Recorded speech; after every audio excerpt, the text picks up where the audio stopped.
Bonjour, bienvenue à On Jazz en direct de nos studios. Grosse émission aujourd'hui. David Perron va être avec nous. Ken Allen, directeur général des Oilers d'Edmonton. Et Marc Bergevin s'adresse aux médias présentement. On va aller le rejoindre immédiatement. François Gagnon est également sur la ligne avec nous. Luc est là.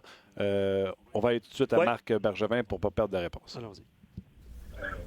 Aujourd'hui, là, c'est un no-brainer. La meilleure place pour lui est encore le Canadien de Montréal aujourd'hui. Aujourd'hui, qu'on se parle, oui, mais il y a des choses qui peuvent changer d'ici une date proche. Je ne peux pas te le dire exactement. Nous autres, on va mettre l'alignement le plus qui va nous aider à gagner des matchs au début de la saison. Alors, encore là, j'ai juste jusqu'au premier pour prendre la décision finale sur les 23 joueurs. Jean-François et Jean-Luc. Deux questions, Marc. Premièrement, pour les jeunes. Suzuki est encore ici ce matin dans un rôle offensif. Même chose, Phil Fleury s'entraîne avec Brett Kulak. Est-ce que tu attends vraiment jusqu'au dernier match pour dicter leur sort ou tu crois déjà qu'ils ont... Je vais attendre le dernier. On a encore un autre match samedi contre Ottawa. Puis la période d'évaluation continue pour ces jeunes joueurs. Pour Jonathan Drouin, première saison à Montréal, il a joué au centre. L'an dernier, principalement à l'aile gauche, surtout avec Max Domi. Aucun entraînement est à l'aile droite. Est-ce que c'est le Canadien qui a de la difficulté à lui trouver un rôle ou si c'est Jonathan qui a de la difficulté à trouver son rôle avec le Canadien? Écoute, la première saison, on l'a mis au centre, on avait une lacune au centre, alors c'est pas sa faute, sa position favorite ou idéale pour lui. Alors on l'a mis à gauche, puis il y a un bon début de saison, mais par la suite on sait tous il y a des difficultés. Puis avec les conversations durant la saison cet été avec Dom qui le coach à Halifax, puis un peu Joe et Claude, on a décidé de l'essayer à droite. Encore là, un ailier peut jouer les deux positions, comme les Canadiens fait souvent. C'est plus, ça arrive plus avec des gauchers, des droitiers. C'est rare des droitiers, ça peut arriver, mais c'est moins fréquent. Alors encore là, on a essayé de trouver le meilleur fit pour Joe pour que l'équipe ait du succès. C'est juste le camp, mais qu'est-ce que tu vois de lui présentement? Est-ce que tu t'attends plus? Oh, je m'attends plus. Les entraîneurs s'attendent plus, puis Joe aussi. Alors encore là, c'est une période d'entraînement. C'est un camp d'entraînement de 3 semaines, puis il y a de l'amélioration pour Joe, c'est certain. John.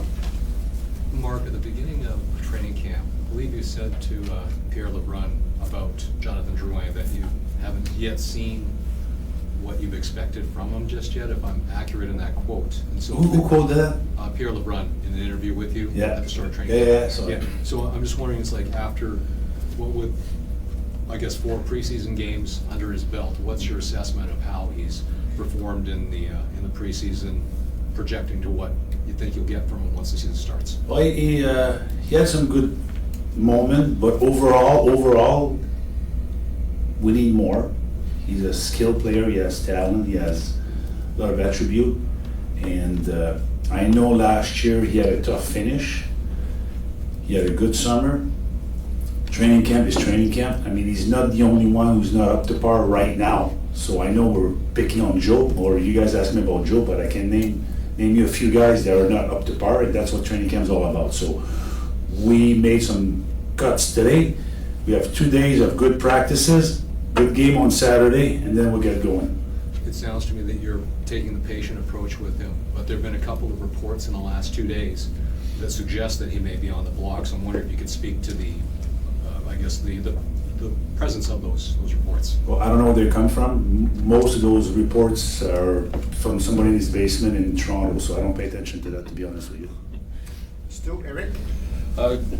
Mark, I know you're always listening to other GMs and offers and whatever. I imagine you're still at that stage now. Are you optimistic? Do you hope to do more in a trade or something before the season starts, or are you comfortable with what you have as of now? Well, right now, around the league, mostly teams have extra players, as you see the waivers every day. So, and usually those players who are available, we already have those players in place. So I would say it's pretty quiet for me, and I would say around the league right now. There's a few RFAs that still need to be signed, and a few teams who need to sign those guys are sitting tight and waiting what's it's going to cost them. What's your biggest concern going into the season? Is there a certain part of your team, forward, defense, or somewhere that you're... No, I mean, we had, like, again, last couple of games, I thought we were a little flat. We didn't play with the pace that we played last year, but other than that, I thought early on we did.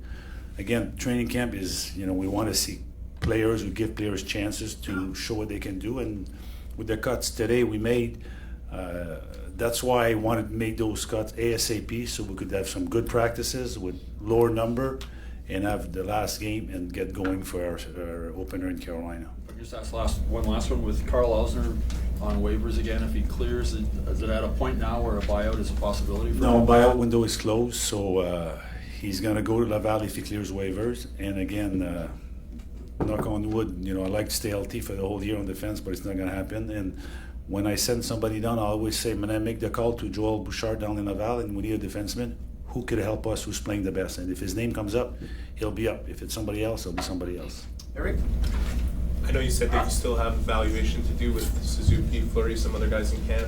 What has your impression been of the way Suzuki has performed at this camp, and Cale Fleury, same thing? If I look, when you look at young players, especially in Nick's case, you look at where was he a year ago, where he is this year. So for me, personally, and I could speak for our coaching staff, his training camp last year and today, it's lights year. I think going to Hohen Sound, having that playoff run,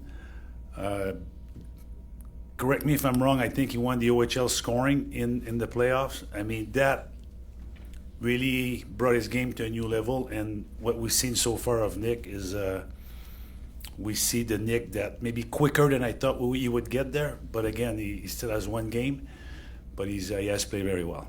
Cale Fleury, just your impression? Same thing. Laval last year, Cale had a really good start, but as a first-year pro, after Christmas, a lot of these young players kind of tailed off, which he did, but had a good summer, came to training camp in good conditioning, and he has played well, and he earned the right to get probably another game on Saturday. Marc-Antoine, mesdames. Marc, dans les dernières coupures que tu vas devoir faire, j'imagine une des décisions que tu vas devoir prendre, c'est si tu gardes 13 ou 14 attaquants, 7 ou 8 défenseurs. Dans la situation de ta formation actuellement, qu'est-ce qui rentre en ligne de compte pour déterminer de quel côté tu vas aller à ce niveau-là? Écoute, les blessures. C'est certain que les blessures font un facteur dans ta décision. Aussi, si tu gardes un jeune, tu ne vas pas le garder pour une période où il n'y aura pas du bon temps de glace. Alors, tu peux faire ça pour une courte période, mais éventuellement, si nos jeunes, je vois que le temps de glace n'est pas, ou l'opportunité, à cause, soit qui. Encore là, il y a des jeunes, tu sais, tu as les camps d'entraînement, après ça, tu as les 10-15 premiers matchs, après ça, la pace monte, le niveau monte, puis s'ils ne sont pas capables de suivre, ils vont prendre des décisions. Ça ne veut pas dire qu'ils ne suivront pas éventuellement, mais ça pourrait arriver. Sinon, on va les garder, ça va dépendre d'eux, de leur performance encore. Dans le cas de Nick Cousins, quand tu l'as embauché, est-ce que tu le voyais comme un gars qui avait des chances de faire ton club, que tu le voyais comme un gars qui allait être un des 13 ou 14, ou tu le voyais nécessairement comme un gars qui allait être au sein de tes 4 prix? Mais écoute, pour ce qui est de Nick, moi j'ai un terme qui est un Army knife. Tu peux jouer à gauche, à droite, un petit peu au centre, tu peux le bouger. Puis encore là, tu fais ta formation au mois de juin, puis au début juillet, mais tu t'en vas pas avec 23 joueurs. Il va y avoir des blessés, il va y avoir des choses qui vont arriver. Tu peux perdre des joueurs au balotage. Fait que quand on a signé Nick, c'est pour l'avoir ici à Montréal. Puis encore là, pendant le camp d'entraînement, Claude va décider dans quelle situation il va l'utiliser. C'est un joueur qui met la rondelle à des bons endroits. C'est un joueur qui a un peu de grit. Il a ramassé quand même assez des points en Arizona. Alors, junior, il avait des très bonnes stats. C'est un joueur de hockey. Puis, écoute, à un moment donné, on va avoir besoin de tout le monde. Deux dernières, Dan et Martin. Mark, when it comes to, say, a Ryan Poehling or a Cale Fleury, how much of your decision whether to keep them on this team, do you have to balance that with if you think they'd be better off in Laval playing a lot of minutes in all situations or just maybe sporadically? Yeah, and I answer in French, sorry, but it's the same thing. Yeah, I mean, if these young players could help the Montreal Canadiens and at the same time keep progressing, then we'll keep them around. If at some point we see that they're tailing off or the pace is getting too fast for them, as the level of NHL players, the vets they get in better shape, not shape, but their mindset change. A guy who's playing 10 years in the league, it doesn't come training camp the same way as a kid. So as they picks up the first 10 games, if they can't keep up and they don't get the ice time that is going to help them in different situation, then we'll have to make a decision, and that would be a possibility because, as we know, the young players don't need waivers, so that's an easy. But again, if they could help the Montreal Canadiens and be good, we'll keep them. Peut-être que la commotion de Poehling a ralenti certaines décisions de votre part dans son cas, mais il y a des jeunes qu'on dit si on ne peut pas les jouer sur le top 9 ou top 6, on est mieux de les envoyer dans la Ligue américaine. Est-ce que dans le cas de Poehling, pour ce qui vous amène, il pourrait commencer sur une 4e ligne s'il vous démontre qu'il peut tenir son bout? Est-ce que lui pourrait avoir une place là, à cause de ce qui vous amène? Oui, écoute, il y a 15 ans, les trios, les 4e trios jouaient à 5-6 minutes. Ça, c'est passé, ça. Ton 4e trio joue en 10-12 minutes. Alors, c'est du bon temps de glace. Alors, j'ai aucun problème si Claude et le coaching staff décident l'utilisation de Ryan sur le 4e trio. Autant aussi longtemps. Puis même s'il manque une joute ici et là, c'est pas la fin du monde. C'est juste en ensemble. Tu veux pas un jeune qui joue 2 minutes ou qui joue pas. Ça peut le nourrir à sa progression. Mais il y a une expression qu'on dit toujours. Jamais tu vas dire j'ai laissé un gars dans la Ligue américaine trop longtemps. Est-ce qu'il y a des chances de jouer samedi soir, en ce moment, je pourrais te dire non, je ne sais pas. C'est possible. On va savoir plus demain, probablement. Il n'y a pas de feu vert. Merci d'avoir pris. Merci beaucoup. Merci. Dispo de joueur après l'entraînement. Dans le cas de Poehling, c'était non-contact, fait que ça se peut qu'on lui donne une journée. Ben voilà le point de presse de Marc Bergevin. Je pense que c'est important de vous le faire entendre en direct. Donc, pour vous rappeler les nouvelles chez les Canadiens, Xavier Ouellet, Dale Louise, Matthew Péca, Philippe Verone et Carl Osner ont tous été cédés à Laval, doivent tous passer par le ballottage avant de se diriger à Laval. Ce qui reste à Montréal, les défenseurs Mette Weber, Chariot Petrie, Kulak, Fleury et Riley Fallin. Donc, on a 8 défenseurs. On devrait prendre la décision si on en regarde 7 ou 8. Et à l'attaque, nous avions ce matin les trios de Tatar, Dano, Gallagher étaient réunis. Lekonen, Domi, Suzuki à l'aile. Drouin, Kotkaniemi et Wheel. Ça, c'était un 3e trio. Donc, ça nous donne un 4e trio de Barron, Thompson et Armia. Et un 5e trio de Cousin, Hudon et Poehling. Bien sûr, Poehling est au centre. Poehling blessé. Donc, est-ce qu'on garde 2 attaquants supplémentaires en Cousin et Hudon et on va garder juste un des 2 défenseurs d'extra ou on garde les 2 défenseurs et on coupe Hudon? Bref, c'est un dossier à suivre. François Gagnon, salut! Salut, Martin. Premièrement, on va y aller rapidement. Tu es à Pittsburgh, puis c'est certain qu'on veut parler un peu de Sydney, puis de pourquoi tu es là, puis à qui tu as parlé.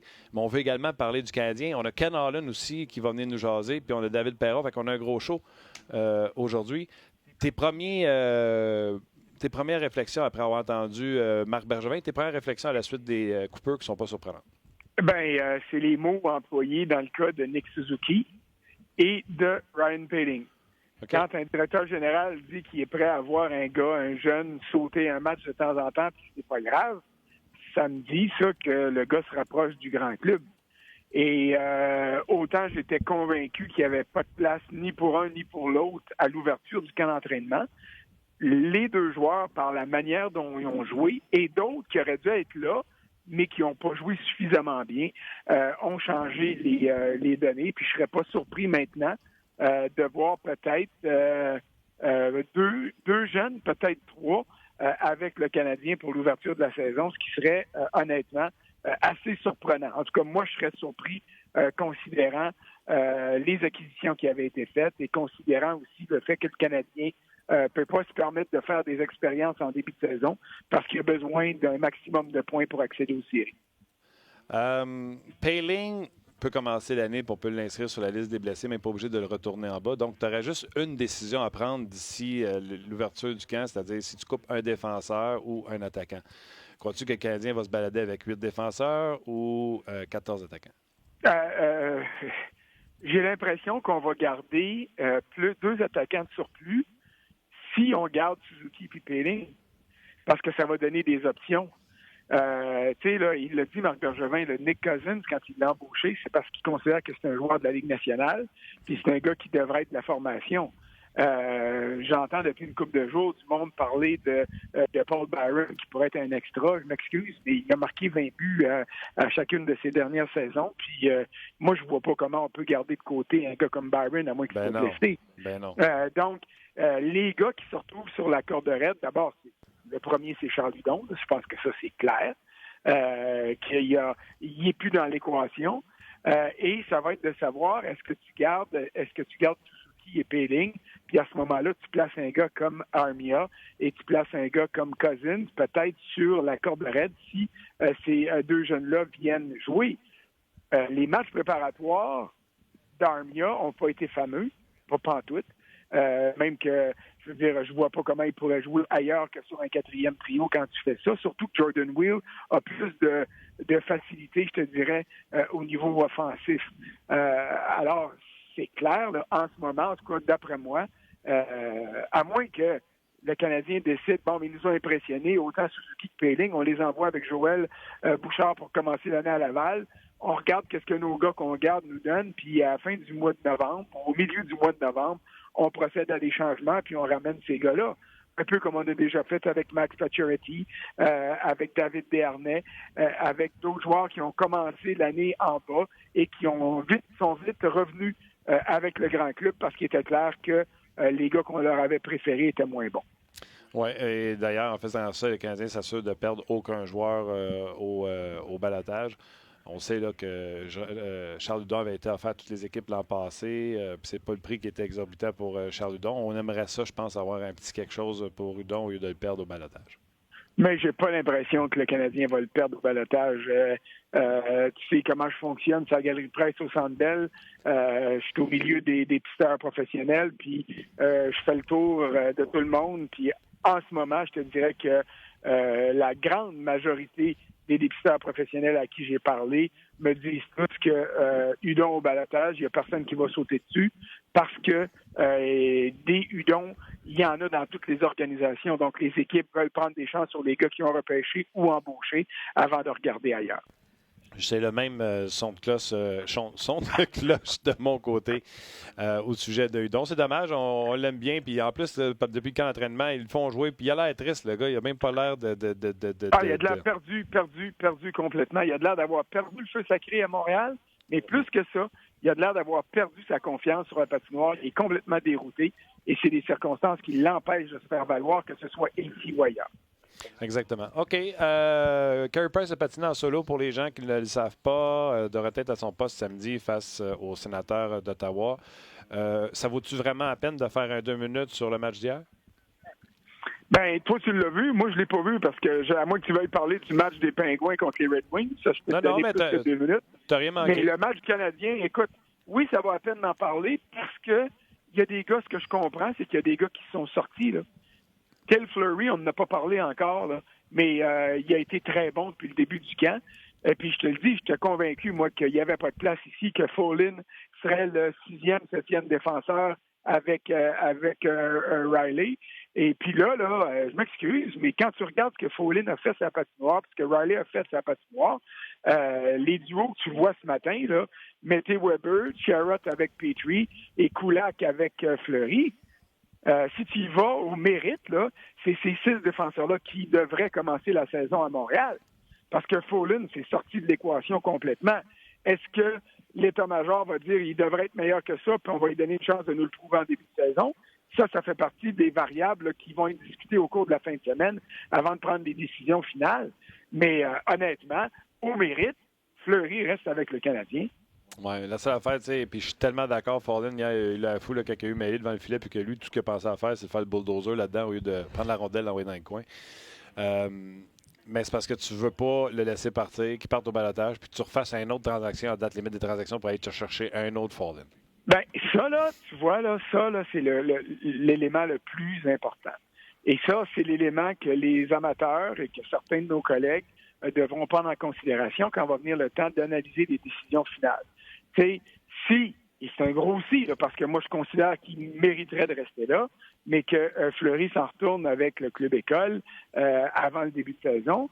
Là, il y a plein de monde qui vont dire « Ça n'a pas d'allure, le Canadien ne donne pas de chance aux jeunes. » Attention, tu viens de mettre le doigt sur le bobo. Là.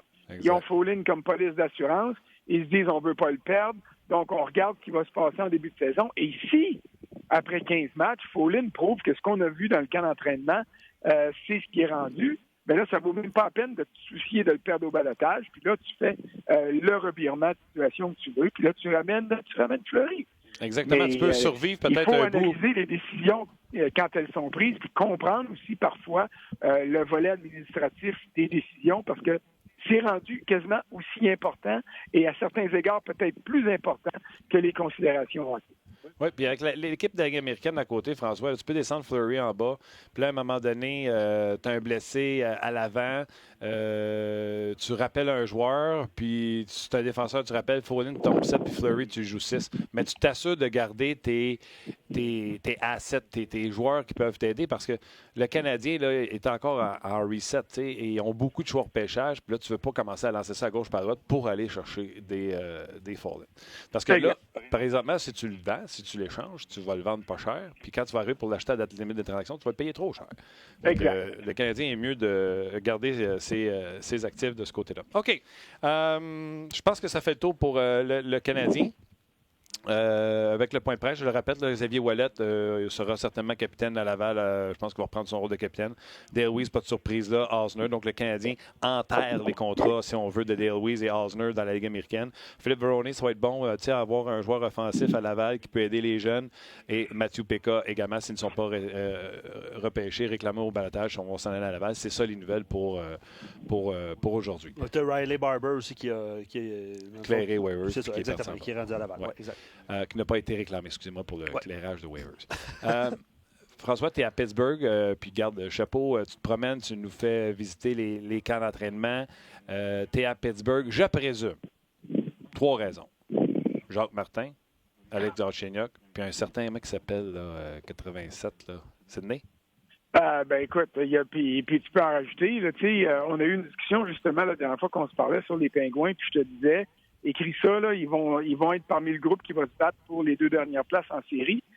J'espère que tu n'as pas écrit trop foncé, parce que je te dirais que j'ai été impressionné, puis je suis impressionné par les Pingouins en ce moment. T'as-tu aimé ma prédiction? Va donner, puis j'ai encore un gros point d'interrogation, mais Crosby est en forme, Malkin est en forme, l'organisation est solide et on a des joueurs, on est allé chercher des joueurs pour compléter et jouer à la chaise musicale autour des premiers duos. Le premier trio, c'est Gunzel avec Crosby. Qui va jouer à droite? Ça va varier d'un soir à l'autre. Il y a des gars qui sont intéressés et capables de prendre la place. Deuxième trio, Galchenyuk à gauche avec Malkin. Là aussi, on va tournoyer des joueurs pour les compléter. Bjugstad est ton joueur de ton troisième centre. Puis, m'a te dire une affaire, il n'y a pas de place pour lui, quasiment ses avantages numériques, fait qu'il va devenir un joueur de désavantages numériques. Il va être sa deuxième vague, mais la deuxième vague, c'est une petite vaguette, parce qu'elle ne dure pas bien plus que 25-30 secondes. Alors, ça va être... Il y a du bon stuff. Puis, à la ligne bleue, on a une brigade qui, je te dirais, plus solide que ce que j'envisageais, avec un jeune qui s'appelle John Marino, dont on parle vraiment en bien ici. Beaucoup de talent, beaucoup de vitesse, beaucoup d'aptitude. Et il reste juste à savoir si, là, il est blessé en ce moment, blessure mineure. Il reste juste à savoir s'il va chasser Jack Johnson de la formation, parce qu'en ce moment, Johnson est le 7e défenseur des Pingouins. Oui, Dreger disait qu'assurément, Rutherford allait échanger un de ses défenseurs, puis le nom qui revenait le plus souvent, c'est Jack Johnson. Mm-hmm. Oui, mais il va le donner, parce que Rutherford n'a pas le choix. Là, il dépasse le plafond salarial par 400 000 $. Fait qu'il faut absolument qu'en date du 1er octobre, il respecte le plafond. Il y a un jeune gardien qui peut échanger, soit Tristan Jarry ou Casey DeSmith. Mais, tu sais, ça, c'est des jeunes de beaucoup de talent, fait que tu ne peux pas les donner pour rien. Dans le cas de Johnson, il gagne 4 millions cette année. Il y a une ponction sur le plafond salarial de 3 500 000 pour les 4 prochaines saisons. Ça, si tu t'en débarrasses, peut-être ta cause au niveau financier, mais ça, tu te fais un cadeau. Alors, si une équipe est prête à le prendre, tu y donnes. Parce que, justement, c'est le volet administratif qui va prendre le dessus sur le volet hockey. Mais Johnson a ralenti. Mais c'est un bon gars d'équipe, selon ce que je comprends ici. C'est un gars qui va accepter le rôle, peu importe quel qu'il soit, et qui est en mesure encore d'aider les Pingouins ou une autre équipe de la Ligue nationale. C'est un auditeur qui fait remarquer ça. Il dit est-ce que l'air est plus sain maintenant que Phil Kessel est parti? As-tu senti. Écoute, c'est intéressant comme question. Il n'y a personne qui veut en parler ouvertement. Alors, ça me permet de répondre oui à cette question-là. Et Kessel, c'était un gars qui n'était pas évident, c'était pas un facile, c'était un bougonneux. Souvenez-vous des séances là, sur le banc, les espèces de crisettes qui pognaient contre Malkin. Alors, c'est sûr qu'au niveau de la production offensive, il y a un manque à gagner là, parce que c'est 85 points, je pense, l'an passé du côté de Kessel. Et puis Galchenyuk a fini à 41 points. Alors, tu as un manque, mais les deux étaient à moins 19. Et si Malkin se retrouve dans des meilleures circonstances et des circonstances plus favorables, il va pouvoir faire amende honorable et jouer beaucoup mieux qu'il l'a fait la saison passée. Kessel, c'est 27 buts et 82 points l'an dernier, et c'est 12 buts et 36 points en avantage numérique. Donc, ça va prendre plus que Galchenyuk pour combler tout ça. Mais l'air s'est assaini dans le vestiaire et sur la patinoire, ça c'est clair. Ben là, si tu veux, je vais comme... tu sais, quand on efface une première fois là, du crayon de plomb, ça fait un peu plus pâle. Là, je vais faire ça sur ta prédiction. Mais tu te souviens-tu qu'est-ce que moi j'avais dit sur Pittsburgh? Je pense que tu avais dit qu'il allait se battre avec Washington pour la première place dans la métropolitaine. Ouais. Ça reste à prouver, mais je suis prêt à me rendre sur le fait qu'ils vont être parmi les 3 clubs assurés d'une place en série dans la division métropolitaine et non appelés à se battre pour une des 2 places réservées aux clubs repêchés. De toute façon, François, comment il s'appelle le show? On jase. OK. Donc, je présume que tu vas avoir des petites converses pendant ton voyage à Pittsburgh. Est-ce que tu penses que Alex Galchenyuk va vouloir te rencontrer? Je sais que Jacques Martin, lui, ça va être une rencontre agréable. Sidney doit partir bientôt parce que c'est vendredi le chandail. Oui. Sidney, j'y ai parlé hier soir après le match. Après son point de presse, j'ai dit question de plus. Puis j'ai dit parler de Rimouski. Écoute, il est en train de détacher ses patins, puis il s'est levé, puis il a fait un grand sourire, puis il dit envoyez donc. Puis il en a parlé pendant 10-15 minutes. Il a hâte d'y aller. La seule chose qui est dommage, c'est qu'il est à l'entraînement aujourd'hui. Il va être à l'entraînement demain. Et puis, il va jouer samedi parce qu'il a limité à 2 le nombre de matchs préparatoires, donc celui d'hier et celui de samedi. Ça veut dire qu'il va partir en début d'après-midi en vol nolisé, un petit jet privé, s'en va à Rimouski, puis il va revenir tout de suite après. Alors, il ne sera pas là longtemps, mais il m'en a parlé avec de cette journée-là, de cet honneur-là qui va lui être réservé comme étant quelque chose de bien important pour lui. Il n'a que des bons souvenirs de l'Océanique de Rimouski, des partisans là-bas, des gens de Rimouski qui étaient derrière leur club. Et puis, ça a marqué sa carrière. Tu sais, j'y ai dit hier soir, là, tu te rends compte?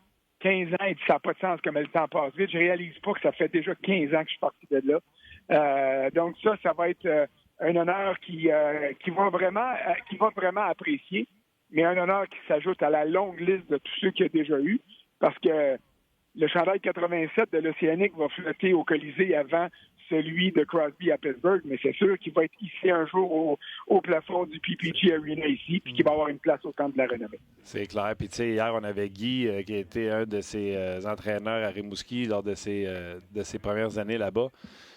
Puis Guy était plein d'éloges envers Sidney Crosby, puis on lit ton texte, puis tu dis qu'il te parlait en français. Quelle classe! Oui, pas au complet en français, mais la première réponse était en français. Là. Pas grave, ça. Oui, c'est ça. Mais c'est parfait. Tu vois, il l'a peaufiné là-bas.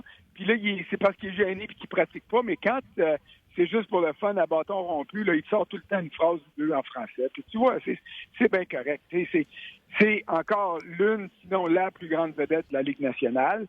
Mais c'est un gars qui est tellement terre à terre, puis c'est un gars qui, en dehors des cadres professionnels, quand il n'y a pas de caméra, puis pas de calepin de notes, qui aime ça jaser de tout puis de rien, pas autant que d'autres joueurs. C'est normal, il y a une liste de choses à faire qui est plus longue que la tienne puis la mienne réunie, mais c'est pas grave, c'est un petit gars qui est bien intéressant puis qui l'a toujours été. Je pense qu'on a parlé la dernière fois, on avait parlé de Pittsburgh, on a fait notre prédiction sur Pittsburgh, mais je ne sais pas, avec ce que tu as pu parler avec des gens là-bas, Galchenyuk, Malkin, c'est la même ligne. Ils ont besoin de passer du temps dans la zone offensive parce que ça va faire mal défensivement. Oui, mais c'est pour ça qu'on va bien faire attention à celui qu'on va choisir pour évoluer à leur droite. Tanev? Tanev, il est en train peut-être de brouiller les cartes pour être au sein du premier trio. Alors ça peut être intéressant, c'est ça. Jake McCann, il y a différents types de joueurs qu'on veut avoir. Comme Sullivan l'a dit hier, Mike Sullivan, le coach des Pingouins, il a dit, regardez, là, parlez-moi pas de ces gars-là, de McCann, de Tanev, comme étant des gars de troisième trio. Moi, là, j'ai des duos au sein du premier puis du deuxième trio, puis je vais aller chercher des joueurs qui vont être capables de remplir le rôle selon l'opposition. Si on joue un gros club défensif qui accroche, qui frappe, un gars comme Tanev, un gars comme McCann peut aller sur le premier trio. Si on a besoin de joueurs qui ont plus de finesse parce qu'on joue un club qui est plus petit et rapide, on va avoir d'autres gars qu'on pourra monter là. Alors, je te dirais que on n'est pas dans une situation comme dans le temps où Pascal Dupuis jouait à Pittsburgh, qu'il était le complément sur le trio de Crosby. Ça pourrait être une succession de joueurs qui vont y aller et qui vont sortir selon l'opposition. Et c'est la raison pour laquelle je te dis que je réalise que les Pingouins sont plus forts encore que je pensais, parce que j'avais l'impression qu'il allait avoir des trous au sein des deux premiers trios, au-delà de Crosby-Gunzel et au-delà de Galchenyuk et Malkin. Mais je comprends maintenant comment ils vont colmater ces brèches-là.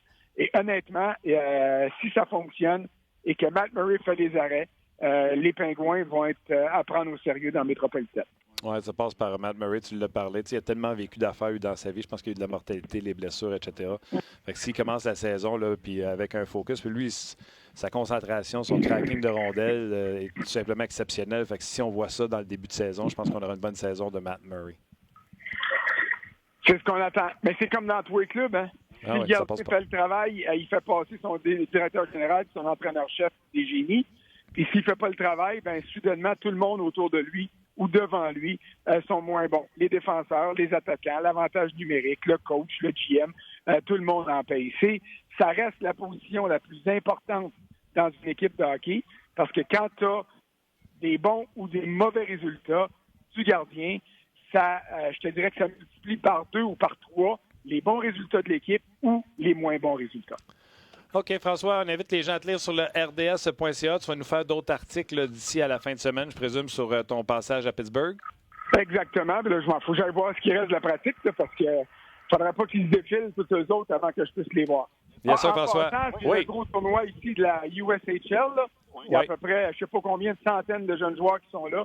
Alors, tous les dépisteurs amateurs, ce qu'il y a de dépisteurs amateurs des 4 coins de la Ligue nationale sont ici pour la fin de semaine. Fait qu'il y a du monde à la messe, mettons. J'en doute pas. On te lit sans faute, François, sur le rds.ca. Merci d'avoir été avec nous autres. Salut, bonne journée. Bye-bye. C'était François Gagnon. Écoute, Martin, plusieurs réactions. Je vais en lire quelques-unes. Avant, je veux dire aux gens de Facebook Live qui ne sont pas habitués d'être avec nous pour leur écart au complet, qu'on parle du Canadien, évidemment. Beaucoup de sujets. Vous avez été nombreux à réagir sur Jonathan Drouin à la suite du point de presse de Bergevin, sur Charles Ludon. C'est tous des commentaires qu'on reçoit et qu'on lit. Philippe Vaillancourt sur Facebook dit que c'est un camp d'entraînement, pas la 7e game des séries. Lâché Drouin qui a fait 50 points l'année passée. Bref, ce genre de commentaires, c'est ça exactement. Ce genre de commentaires-là, on en reçoit beaucoup. Et aussi échanger Drouin, là, ça, on en reçoit beaucoup également. Ouais. Je voulais juste mentionner aux gens de Facebook qu'on va quitter à l'instant pour se retrouver sur rds.ca, que c'est ça, on jase du Canadien. François est à Pittsburgh, ça fait du bien de recevoir d'autres informations de d'autres camps d'entraînement. Ça met des choses en perspective aussi. C'est le défenseur qui a parlé, là. Tout de suite, on fait une petite recherche. Exact, en plein ça. Merci aux gens de Facebook. Puis le show se poursuit. Plus 2 invités de marque qui s'en viennent avec nous. Ouais, le directeur gérant des Oilers d'Edmonton, Ken Holland, et David Perron. Donc, on vous attend tout de suite sur le rds.ca. Je veux mentionner aux gens également que demain, on va parler pool. On a eu des demandes. Ouais. Donc, demain, ne manquez pas l'émission, il y aura Éric Bélanger. On va parler aussi de Sidney Crosby là, avec Cédric Desjardins, qui était son coéquipier à l'époque là, de l'Océanique. Mais on va se faire une petite portion Facebook Live et rds.ca pour le grand pool. Donc, préparez vos questions, puis faites votre pool, puis on va rejoindre le groupe On Jase également, là, qu'on a créé. Fait qu'on va être plusieurs, comme l'année passée, à participer à ça. OK. On était en attente de nos invités. David Perron est dans l'autobus présentement. Il y a un événement à Hockeyville ce soir. Je ne sais pas si c'est lui qu'on réussit à rejoindre en premier. Est-ce que c'est David Perron qu'on a, Tim? OK. Mais on ne parlera pas fort. Parce qu'il faut aller le rejoindre dans l'autobus des Blues. David Perron, salut. Martin, ça va bien? Ça va bien. Écoute, merci beaucoup. On parlera pas fort. Tu es dans l'autobus qui transporte les joueurs. Fait que merci beaucoup de prendre ce temps-là. On va faire un petit peu moins long que d'habitude. Ah, il n'y a pas de problème. J'ai déjà warné les gars autour, j'allais être ici pour un 10 minutes. Donc, on est atterri à Calumet, Michigan. On joue le match Kraft Hockeyville USA contre les Red Wings ce soir. Donc, ça va être une belle journée, je pense, pour la communauté d'ici. C'est clair. Puis là, j'ai vu ton horaire aujourd'hui, là, rencontrer les fans. Tout ça, un peu comme les Canadiens l'ont fait un peu plus tôt dans le camp d'entraînement. C'est le fun pareil. Hein? C'est du love direct. Oui, exactement. Je pense qu'il faut se rappeler pourquoi qu'on joue au hockey au fond de nous autres. Puis aussi, pour une communauté comme ici, là, c'est extrêmement spécial. Là, on vient juste d'atterrir à l'aéroport. Puis il y avait des jeunes déjà qui attendaient ici pour nous d'avoir la chance de jouer dans l'aréna la plus vieille en Amérique du Nord. Supposément ici. Donc, ça va être intéressant. Puis ça va être la fun aussi. Les Blues sont champions de la Coupe Stanley et ils frappent un grand coup en plein camp d'entraînement. Vont chercher le défenseur Justin Falk. Parle-moi de ta réaction lorsque tu as appris la transaction. Oui, ben regarde, je l'ai comme appris en après-midi.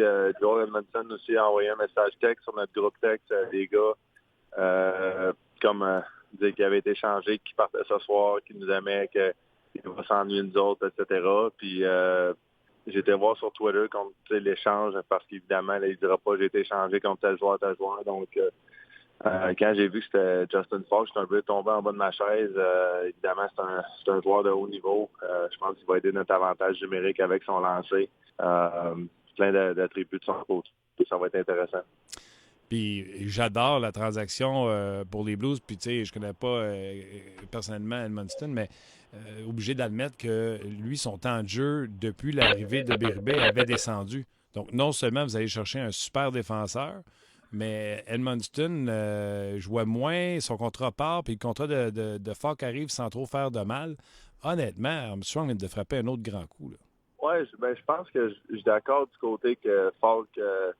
il remplit un besoin qu'on a vraiment besoin dans notre équipe pour l'avantage numérique pour différentes choses. Je pense que lui, il est habitué de jouer des deux facettes, l'avantage numérique, des avantages numériques de son côté, mais j'ai hâte de voir comment il va être utilisé. Là, c'est sûr que la dynamique de notre côté, on a Pietrangelo, Parayko, Bortuzzo qui joue à la droite déjà. Est-ce qu'ils vont l'essayer à gauche en tant que défenseur droitier? Je sais que notre équipe, notre organisation n'est pas vraiment un fan de ça. On aime vraiment avoir un droitier et un gaucher sur chaque pairing à défense. Donc, j'ai hâte de voir. Comment se passe ton camp d'entraînement à toi personnellement? Là? Je pense que ça va bien jusqu'à date. J'ai joué 2 matchs avec mon 3e ce soir. Juste d'essayer de retrouver le timing, retrouver le rythme. J'ai marqué 2 goals au premier match, mais j'étais quand même pas content de mon timing sur la patinoire. Là. Je pense qu'en première, deuxième période, ça avait été un petit peu plus difficile pour notre trio. Puis même chose, le dernier match contre Dallas. Je pense que notre équipe, on avait quand même un bon alignement. On n'a pas joué le plus gros des matchs, mais je pense qu'on s'attendait à ça. C'est encore des matchs pré-saison. Je pense qu'il y a plusieurs équipes qui vivent la même chose. Puis on a hâte de voir notre alignement. L'équipe des Blues, c'est vraiment une équipe là, notre force l'année passée en série. Donc, plus quelqu'un va avancer, je pense qu'on va voir notre équipe vraiment trouver son rythme. C'est clair. Combien de matchs David Perron a besoin en hors concours? Y a-t-il un nombre de matchs ou c'est au feeling? Comment tu te sens? Bien, cette année, c'est un petit peu différent. J'ai quelques petites blessures encore qui traînent à l'année passée, comme je t'ai mentionné. Ouais. Donc, je vais en jouer moins. Mais je pense qu'en bout de ligne, 4-5 matchs, là, c'est l'idéal. Là, parce que je pense que les 2-3 premiers matchs ont fait le temps un petit peu plus difficile côté timing. Après ça, tu trouves qu'il repart tout ta game, puis le jeu commence à ralentir dans ta tête. Donc, à partir de là, tu peux faire des jeux. Me trompes-tu ou cette année, en raison que... Attends, c'est quoi? Ah oui, tu es champion de la Coupe Stanley. Ça se peut-tu que tu aies suivi un peu moins les activités dans la Ligue nationale de hockey, les transactions, qui a bougé où? Tu as suivi pareil? Au courant de l'été, tu penses? Ouais. Ben, j'ai quand même suivi ça. Là. C'est sûr que... Ah, mon d'abord. Regarde, je suis un petit peu plus occupé que d'autres étés. Ça fait quand même 2 saisons là, que mon été est un petit peu plus court, mais en même temps, je suis quand même des activités de la Ligue nationale. Là. Je pense que c'est important de mon côté de suivre ça puis de se tenir au courant. Parle-moi du côté du joueur. Quand tu as vu, là, je ne sais pas ça fait combien d'années qu'il n'y avait pas eu d'offre hostile, mais quand tu as vu l'offre hostile à Sébastien Aho, que ce soit Canadien ou pas, on s'en sac, là, qu'est-ce que le joueur de hockey, David Perron, a pensé de ça? Ben, écoute, Sébastien Aho, moi, je pense que c'est un joueur exceptionnel. Donc, je pense que c'est une belle essai du Canadien de Montréal. Puis évidemment, de la façon que le contrat avait été structuré, ils ont essayé de mettre de la pression sur les Hurricanes. Donc, clairement, ça n'a pas marché. Je pense que la plupart des offres hostiles, qu'est-ce qui fait que c'est difficile, c'est que l'autre équipe va tout le temps matcher, peu importe quoi. Donc, souvent, le directeur gérant, d'une certaine façon, on a peur de perdre la face, ou sinon, on a peur de se faire mettre de pression que quand ils vont avoir un joueur qui va tomber avec restriction, peut-être qu'il va avoir un offre hostile contre son propre joueur. Ça nous est arrivé une année, je pense David Baquet, il y avait eu un offre hostile en genre 2008 ou 2009. Il avait signé avec Vancouver 3 ans. Puis la même été ou l'été suivant, on s'était reviré de bord, on avait essayé de signer un des joueurs des Canucks de Vancouver. Donc j'ai hâte de voir le futur du Canadien de ce côté-là. La revanche des Hurricanes, ça serait drôle à maudit. OK. Oui, non, exact. Votre division va être encore certainement la plus forte dans la Ligue nationale de hockey. Puis en plus, moi, je vais rajouter les Blackhawks. D'après moi, on va les revoir dans le portrait des séries. C'est-tu quelque chose que tu regardes ou vous autres, vous focussez juste sur... C'est le cliché, là. Vous focussez juste sur votre équipe? Ben, on est conscient que la division centrale, c'est probablement la plus forte là, dans la Ligue, mais en même temps, je pense que chaque division semble que leur division est assez forte. Regarde, on se focus sur nous mêmes, puis c'est ça qui a fait notre succès l'année passée. On est quand même conscient des pots des autres équipes.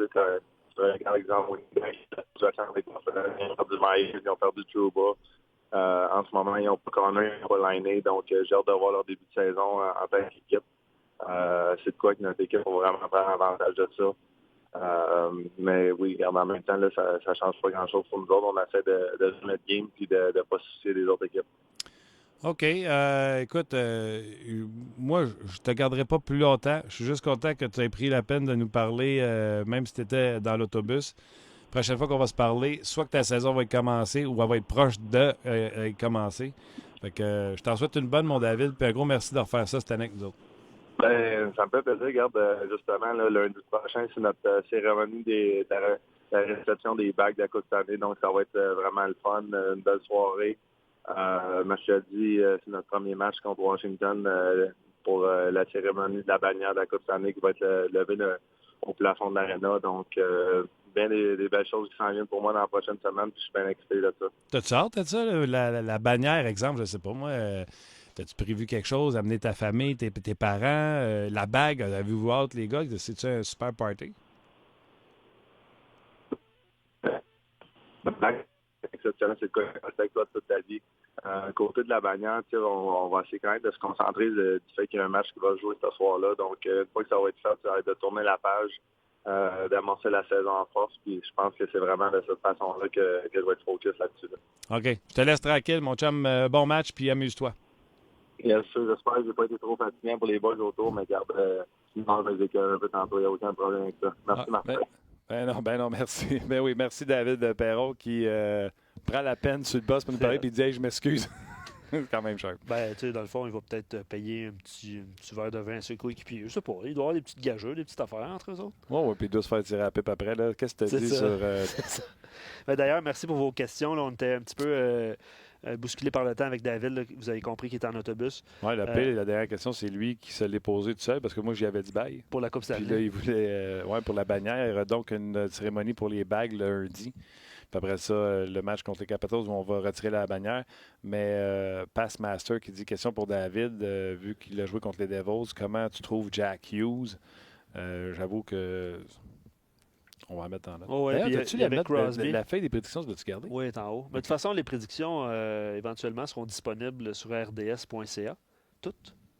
Ouais, tout le monde va faire ses prédictions. Puis surtout que tu en as une, tu vas la mettre là-dessus? Non, mais tu sais, Patrick Roy, que je salue. Non, c'était pas ça, je te parlais des prédictions que, tu sais, nous, les auditeurs font. Ah, mais j'ai gardé la feuille, là. OK, mais je veux un tableau. Les gars de Sicard, là, ouais. Ça, on va se faire ça la semaine prochaine. OK, je veux un tableau. On a une publication Facebook, là. Je vous invite à réagir là-dessus, là, qui est en haut de la page On Jase, là, sur vos prédictions GOTY. OK. Puis on va se faire ça la semaine prochaine. OK. Faut que je t'arrête. On a un invité de marque. Il est déjà passé, je pense, 3 fois avec nous autres à On Jase. C'est un directeur général très, très généreux. C'est directeur général des Oilers Edmonton, Ken Holland. Ken Holland, how are you? Good. Nice to be with you. Thanks to be with us. And wow, after all those years in Detroit, how is it to be somewhere else for beginning of a season? Do you feel comfortable yet, or it's still weird for you? Well, it was probably a little weird, for the first month or so. I'd been a Red Wing for 36 years. Wow. But obviously being in Edmonton lots in August and now being in every day in training camp, I'm excited. I'm a Western Canadian boy. I lived in Medicine Hat for 10 years, scouting for the Red Wings in the late 80s, early 90s. So certainly familiar with the passion of the Canadian fans and the passion of the Edmonton Oilers fans. So I'm excited for this opportunity. After all this year in the U.S., do you have to do some adjustment because it's a Canadian market, money-wise, or the way you do your thing as a GM? No, I don't think so. I mean, you got a cap. Certainly, I'm fortunate that our owner here, Mr. Cates, wants the team to be good. We're within $2-3 million of the cap, like most teams are. So. I think it's very similar to my days in Detroit. And do you have to think about some stuff like because it's Canadian money instead of U.S.? No, I think everywhere you go, it's a business. The bottom line is it's a business, and you get to understand your marketplace. And I think I'm here in Edmonton because in talking to Bob Nicholson, as we went through the process of the passion for Mr. Cates, the ownership to win, and obviously I signed a 5-year contract here after talking to Bob. I'm excited about the opportunity. They want to win. The owner wants to win. The president, the fans want to win, and certainly I'm coming here because the passionate fan base, and it's a great opportunity.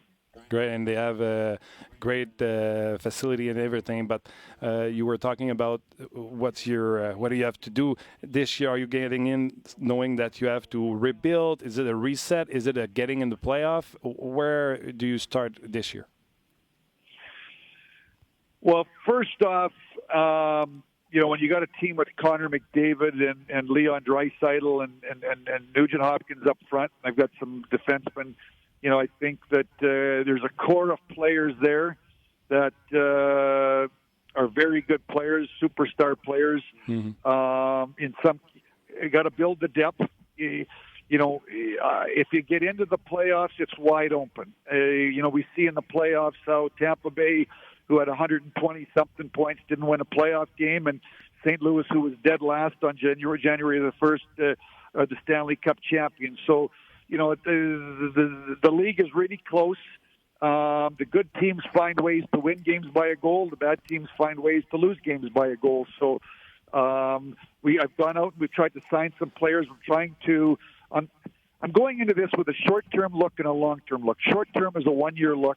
Trying to be competitive, go out and sign some veteran players, sign Riley Sheehan, Thomas Yurko, Granlund, Archibald, trying to sign some forwards to give the team guys that can kill some penalties, hope we get with some secondary scoring to support, the core players up front. Brought in a coach that has coached over 1,000 games. He's coached offensive teams in Dallas. He coached a defensive team in Arizona. We need to check better. We need to kill penalties better. We need some depth of scoring. And our goal in the short term is try to play our way into the playoffs. And certainly the longer term, over 3 to 5 years, is to draft and to develop and to build more depth through our drafting and developing. And I think that this is your biggest acquisition is Dave Tippett, but he said he's going to cut down the goal allowed. So myself and every pooler in the country want to know, does Connor McDavid going to still put those numbers on the board? I think so. After watching him skate every day, he's a lot of fun. He's a lot of fun to watch. I think, I think that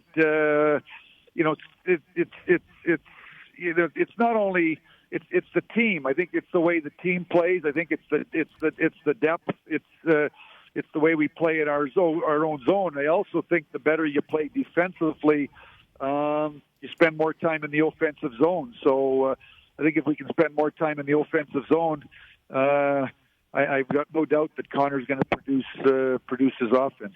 And I guess after the game of yesterday, you are relieved a little bit to see him skate that way.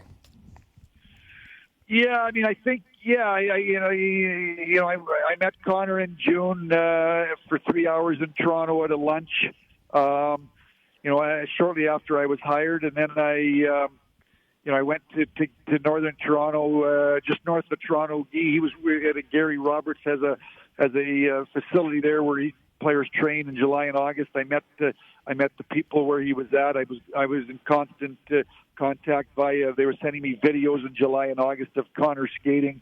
Our team doctors, our team athletic trainer was in contact with the McDavid camp. So, we were. As we got into, we weren't, you're never sure, but certainly as we got into August, we were optimistic. We didn't really have a time frame. We wanted to make sure that we were conservative. And as we got into September and into training camp, Connor was doing great. He's worked very, very hard, put in long hours in rehab, on the ice, in the gym, in the pool. He's an incredible athlete, and it became obvious here probably a couple of weeks ago that we thought he would be ready to go for opening night. And as we went along, he was cleared by our doctor. He felt great. I was in contact with Jeff Jackson, his agent, and everybody involved in the process all felt that he was ready to play a preseason game and maybe one more. So certainly getting Connor back ready to rock and roll for opening night is obviously gigantic for our team. He's one of the greatest players in the game. For sure. Sorry for the next one. I have to ask about Puljujarvi. Do you still have talk with them? Is it the case closed till next year? What can you tell me about that case? Well, after I was hired, Puljujarvi had told Keith Gretzky and Bob Nicholson at the end of the year that he wanted to move on. I talked to his agent, Marcus Leto. He told me the same thing in May. I met with Puljujarvi face-to-face in June. He told me the same thing. I kind of hoped that as time wore on that maybe he would have a change of heart. And they told me again in July and August that nothing had changed, and then he ended up obviously signing with a Finnish team. So I've talked to a lot of teams over the course of the summer. I had a lot of teams express interest, not enough interest. And if there's an offer made that I think is fair for the Edmonton Oilers, we'll go ahead and do it. If his stock has gone down because he's in Finland, and then I won't do it. We'll address the situation again next summer. But so basically, I'm prepared to talk to teams. I have talked to teams. I do get the odd. I had lots of calls in July and August. Now that we're in training camp, I've had very few calls. I've had a couple of teams call. Once the season gets going, and we'll see what goes on. But for now, I'm worried about the Edmonton Oilers group that we have on the ice. Obviously, I got a job to do with regards to Puljujarvi, and I'll talk to teams. I'll pull the trigger if I like the deal. If not, we'll just sit. I'm surprised because you went there. You're a new regime, a new GM, who everybody knows his success in the past. Dave Tippett, same thing, and he just doesn't want to wear the blue and orange. Yeah, no, I'm like you. I was hopeful that he would have a change of heart, and obviously then I went out and we signed Dave Tippett, who's a veteran coach. I have no idea what transpired here in the past. I don't know Jesse good enough to really know. I don't really know him at all, so I don't really know much. I just know what they've told me, and certainly right from the get-go, Marcus Lato told me that Jesse wanted fresh scenery, and they've never changed on that position. So I certainly respect his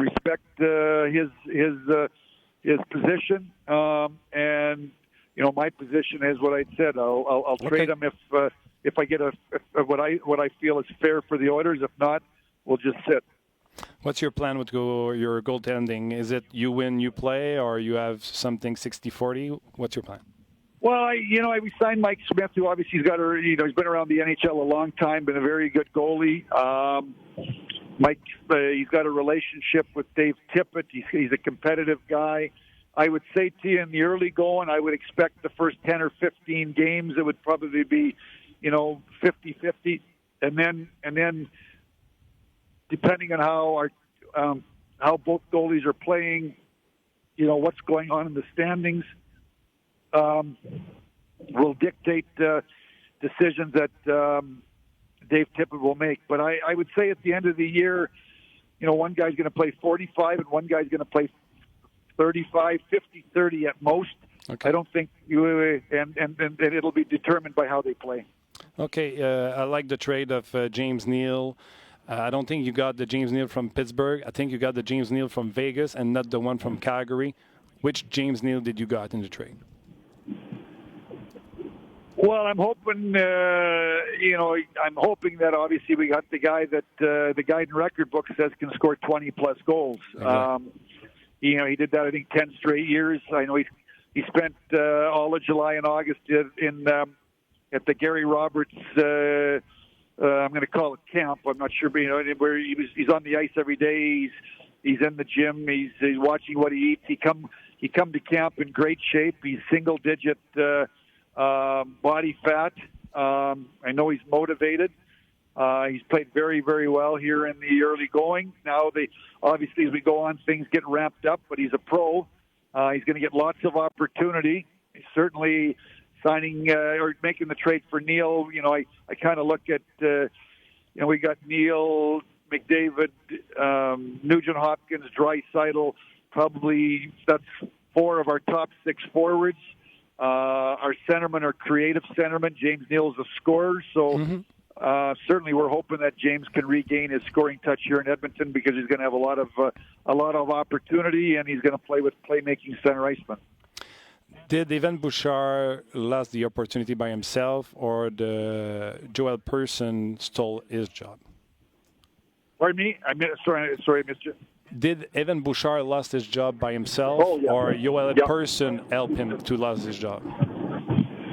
Well, we sent Bouchard down to Bakersfield last night. I guess my feeling and player, on a young player, he's 20 years of age. That was a tremendous junior. He's a young defenseman. We want him to be a top 4 defenseman here in Edmonton down the road. I'd rather have him playing top 4 minutes in Bakersfield than being on the perimeter here in Edmonton.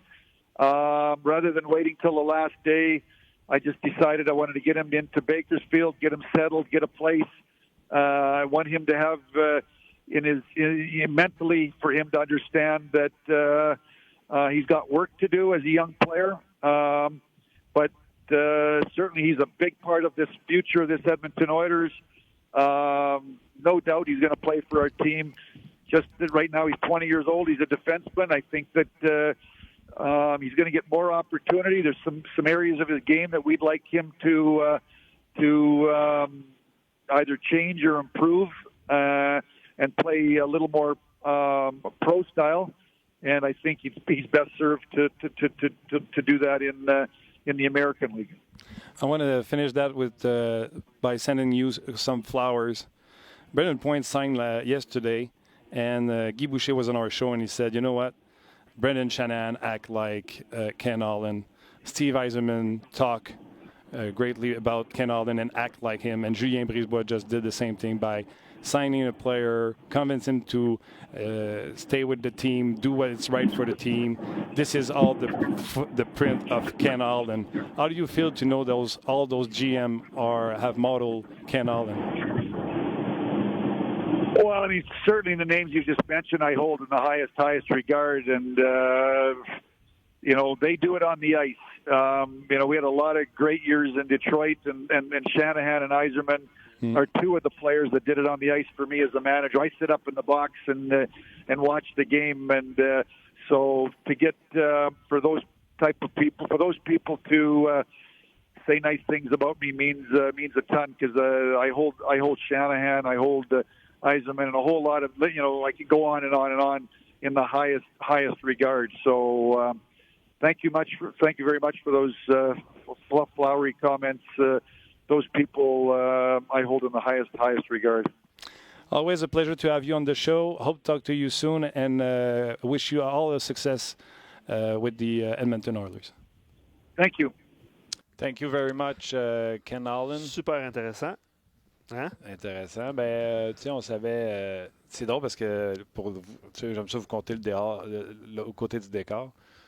Les équipes qui n'étaient pas très bonnes, comme Ottawa et Edmonton, ne voulaient pas nous parler. C'est difficile. Ottawa, on leur a parlé, mais c'est difficile. Puis Edmonton ne voulait jamais nous parler. Le Ken Holland arrive là. Il nous a déjà parlé, je pense, 2 ou 3 fois. De Détroit, effectivement. Puis là, on a dit, on va essayer la demande. Premier coup. Bang! Ken Holland accepte. Puis on l'ennombre. Puis encore une fois, c'est du bonbon. OK, on a parlé du marché. Ça faisait longtemps qu'il était avec les Red Wings de Détroit. Oui, ça a pris quelques temps. C'est plus la même affaire. C'est quoi, 36 ans, je pense? Oui, exactement. J'ai demandé l'argent canadien, ça fait-tu une différence? Ça fait tellement d'années qu'il travaille avec le US. Il dit, en bout de piste, c'est une business. Fait que, faut que la dernière ligne en bas, il faut que ça arrive. Il faut que ça balance. On a parlé également il a parlé de ce qu'il a essayé de faire quand il est arrivé en poste, c'est essayer de trouver de la profondeur à cette équipe-là. Il était épigé dans ce qu'il connaissait. Riley Sheehan, un ancien des Red Wings. Jurko, un ancien des Red Wings. Granlund, tu l'as mentionné, c'est un gars qui a fait quasiment toutes les équipes du Canada au complet. Dalton McDavid, j'ai posé la question pour vous autres. Là. Pooler, doit-on s'inquiéter? Parti trouver ça drôle que je pose la question par rapport au Pooler. Il dit non, il dit j'espère qu'il va avoir le même nombre de points, il est tellement le fun à regarder, mais il a expliqué qu'il avait été le rencontrer personnellement pendant l'été pour être sûr qu'il était à la bonne place avec son entraînement. Dans le cas de Puljujarvi, même chose, il est allé le rencontrer, Puljujarvi qui a demandé une transaction, puis Puljujarvi est resté sur ses positions en disant non, je vais me faire échanger. Nouveau régime, nouveau directeur général, nouvel entraîneur, non, je vais me faire échanger. Il doit avoir une allergie au bleu et orange, il y a quelqu'un dans la chambre qui est pas capable de sentir. Ou au froid. Il a mis son honnêteté quand il dit en plus, tu sais, j'y parle, puis je sais pas. Je le connais pas. Tu sais, c'est la première fois que je le rencontre. Je ne connais rien sur lui. Page blanche, là, comme tu disais. Je trouvais ça très, très honnête de sa part. S'il y a une bonne transaction, une bonne offre, il y en a eu des offres, mais il n'y a rien qui l'aurait fait pencher. On va faire une transaction, sinon ce sera le statu quo, puis on se reparlera la saison prochaine dans le cas de Puljujarvi. Les gardiens de but, quelqu'un a posé la question pour les gardiens de but, on lui a posé. On va commencer 10-15 parties, on va partager, et à partir de là, Tippett prendra sa décision qui est son meneur, mais du matin à ce que la saison finisse à 55-35 ou 60-30, ou peu importe le nombre de matchs dans ces eaux-là. James Neal, j'ai dit, est-ce que vous pensez que vous avez James Neal de Pittsburgh, celui de Vegas ou celui de Calgary? Il dit, je pense que j'ai vu James Neal qui est capable d'en marquer 20. Puis dans le fond, il dit son corps à l'attaque, c'est simple. C'est McDavid, RNH, Ryan Nugent-Hopkins, Draisaitl, puis Neal. Fait que déjà là, lui, il a échangé Lucic pour aller chercher un top 4 dans ses attaquants, puis il va essayer d'entourer ça. Peut-être l'avantage numérique aussi, là. Exactement. Ah ouais. Et dans le cas d'Evan Bouchard, il a 20 ans, il va aller jouer des top minutes dans la Ligue américaine de hockey. Je voulais l'envoyer tôt pour qu'il se trouve une place, un appartement, puis qu'il comprenne qu'il doit travailler pour revenir dans la Ligue nationale de hockey. Grosso modo, ça résume l'entrevue. On a parlé également là, de tous ces gens là, qui ils rentrent toujours en match, que ce soit Steve Yzerman, Julien Brisebois ou même Brendan Shanahan. On avait entendu ça via Guy Boucher sur nos ondes. Oui, on a eu Guy. On a eu François tantôt. Il y a des textes sur RDS.ca en provenance de Pittsburgh. Ouais. Le texte de Ken Holland sera aussi disponible sur RDS.ca. Vous pourrez écouter l'entrevue, évidemment, partager ça. Je veux juste soulever votre attention. Si vous n'avez pas vu, puis c'est Tim à la mise en onde qui nous disait ça tantôt, si vous n'avez pas vu le but de Mathias Norlinder, espoir du Canadien, choix de 3e ronde. En tout cas, c'est la transaction par Charity Théma, c'est ça? Allez voir ça dans la zone vidéo RDS.ca. Là, Norlinder électrisant 2 fois plutôt qu'une. Il se passe la rondelle dans les patins, puis c'est un super jeu, donc allez voir ça. Je suis dans les plugs, moi, là mais merci d'avoir été là. Vous avez été super nombreux à réagir par rapport à Holland pendant l'entrevue, donc merci beaucoup. Même chose pour David Perron. On aime ça quand vous nous écrivez vos questions, puis on peut les glisser. C'est sûr qu'on ne pouvait pas demander « Aimes-tu Udon ?» Il y a quelqu'un qui dit Oui, ça. oui, je l'ai vu tout de suite après. Oui, c'est drôle. All right. Gros merci à vous autres. Vous êtes les personnes les plus importantes pour nous autres, dans le fond. Merci beaucoup d'avoir été là. Merci à toi, Luc. Et Tim aussi. Toi aussi, Tim, t'es important pour nous. Merci, Tim. Très important. On se rejase demain pour une autre édition de On Jase.